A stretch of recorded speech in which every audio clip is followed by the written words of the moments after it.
Last time on my first investigation, which was a couple weeks ago, there was this torn up rabbit which is missing its head. What's strange about it is that the head's gone, but the rest of the body is still there. And I'm not going to touch it, but it looks like it had moved.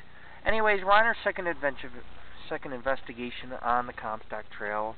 We're not here to stay very long. We're just here to do an investigation of the Pioneer Cemetery, or at least the burial grounds where they buried the miners, because it was one of the earlier cemeteries. I wanted to make note in logging this that it's almost midnight here, and I was looking up and I thought I seen the shadow of a man run across the road. It wasn't human, it was ghostly. And I'm not saying it couldn't be a trick of the eye. The moon's bright. There's a slight little wind where the evergreens blow back and forth and the sagebrush, but it's just something to know that there are wild animals out here, so we do got to take our precautions. Our primary interest is really the cemetery, the EVPs, the cemetery, and then we'll be done. We're about to put out the update of the Comstock Trail, which is really amazing. I got amazing photos of Virginia City. I got amazing photos of the Comstock Lode, areas that you've never seen before. And I have amazing outdoor photos of the area too. We have 3 here, marker 3, and each one symbolizes a historic site. There are mills, there are mines, there are shafts which are pretty deep and you could die if you fell in them. But we're hiking here at night. We got a gibbous moon. It's very dark out. There is some snow and mud on the trail, as you can see. We don't know what we're going to find, what kind of activity will occur, but we do have to finalize our case.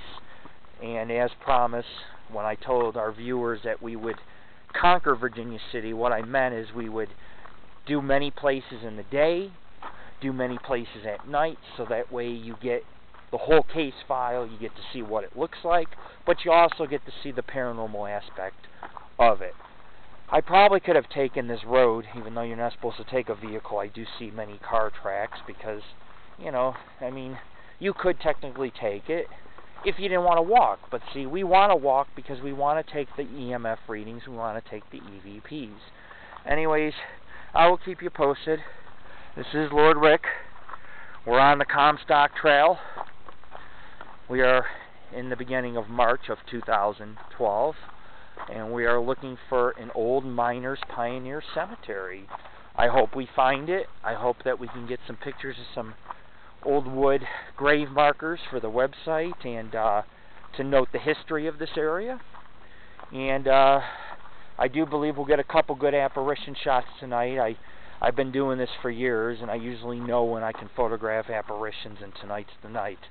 I could probably put out about 10 ghost pictures tonight on this trail because it's very cold, and I know I'm not alone. I mean, I've been doing it for years, but our last site of the night is going to be a mill.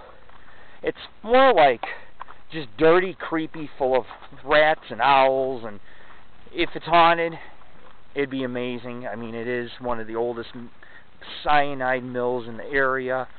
I mean, it had an operation of over 60 years.